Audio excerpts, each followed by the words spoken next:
Here is the finished product of what I'm going to show you in this video, how to make step by step, very simply and easily from start to finish. You will be amazed at the flavor you get from this. It is toasty and nutty and creamy and fluffy, and I'm going to show you simply how to make this and let you know my favorite ways on how to use it.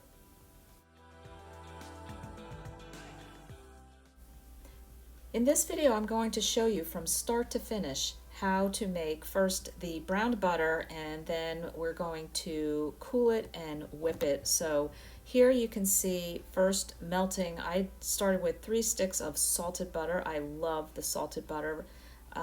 You're going to use enough volume so that you have enough to be able to whip it either in a KitchenAid mixer or with a hand beater. So it's going to go through these stages. I did this in a speeded up version so that it's easier for you to watch. This is now the crackle phase where the water is evaporating and the milk solids are going to start settling. You're going to see here the change in color, and those little speckles that you see are the milk solids that turn deeper brown and get to the bottom. Now I'm showing you a slow motion so you can actually get a look at how deep brown I like to make my brown butter. Some people will stop it well before this stage, but once the foaming starts to settle down and this deep dark brown stage hits, then you want to be careful at this point to remove it from the heat source so you don't burn it. Now we take the finished browned butter, which has an amazing nutty, toasty aroma, and you're going to very carefully transfer it into whatever bowl of your choice. I'm using my KitchenAid mixer bowl. That's how I'm going to whip my butter. You can do it in a regular bowl and use a hand mixer, but get all of those luscious, toasty speckles from the bottom of your pan. That is, in my opinion, the very best part. Alright, so now you have the fundamentals down for making the brown butter. I gave you that quick rendition of the stages of the browning of the butter, all for the purpose of getting to this point now where that hot brown butter that I poured into my KitchenAid bowl has to cool in whatever way that you choose. You can throw ice into your sink and set this mixer bowl into the sink and just kind of swirl it and hang it in there until you notice it starting to congeal. You can take just a regular bowl and put it into, like a double bowl where you have a bowl of ice and then the smaller bowl with the brown butter in it, and then you would be able to use a hand mixer for that method. You can, if you're going the KitchenAid method, put this bowl of hot brown butter into the refrigerator and just being cautious to set your timer to every maybe 20 minutes, give a check and see what stage it's at, because you want to get it right to the point where it's just starting to congeal. And I will show you where this is at close up there. And we are going to put on the whisking attachment,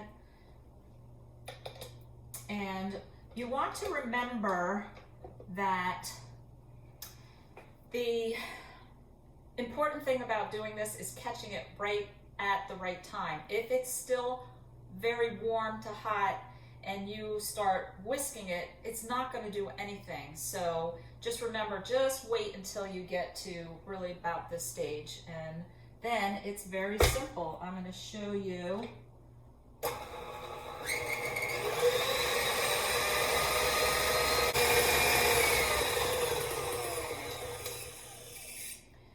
Now that's actually an example where it's not quite congealed enough.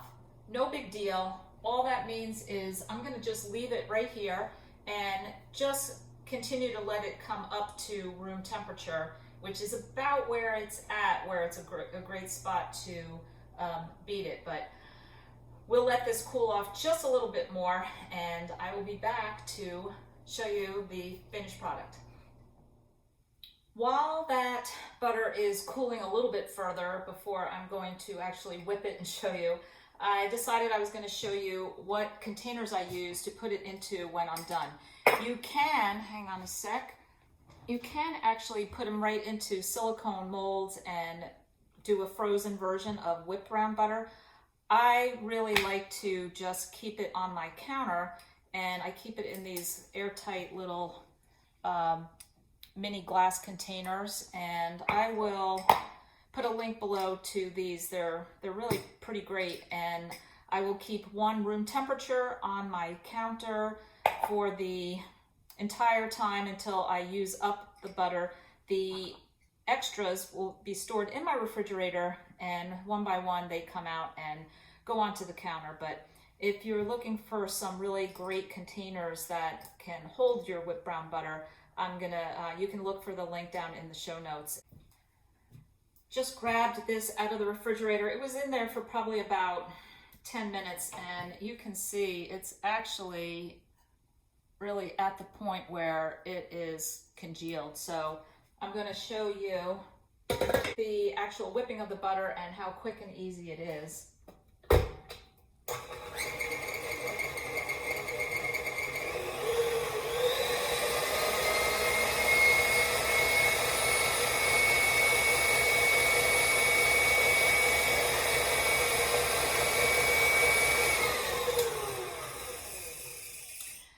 And that's it. Actually, right from this point, when you've whipped it just that little amount, I then scoop it into the glass containers and enjoy. It's delicious.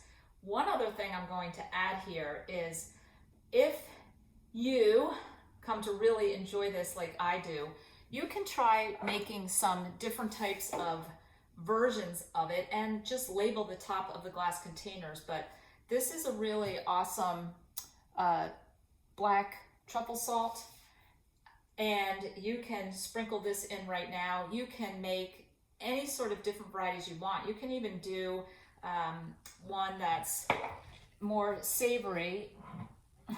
Going into my spice cabinet. This is a roasted garlic, rosemary, and sea salt. And you can find those combos anywhere. Just use your favorite spice combo. And also, at this point, this is what I like to do.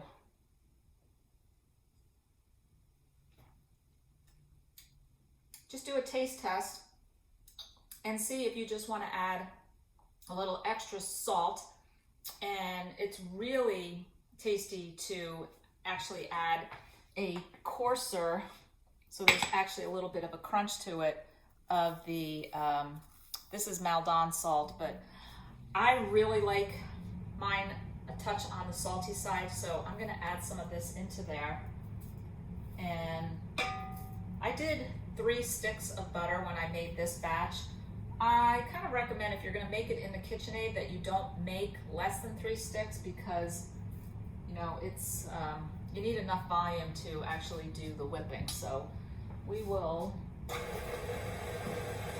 just mix that salt in and get it in the containers and enjoy.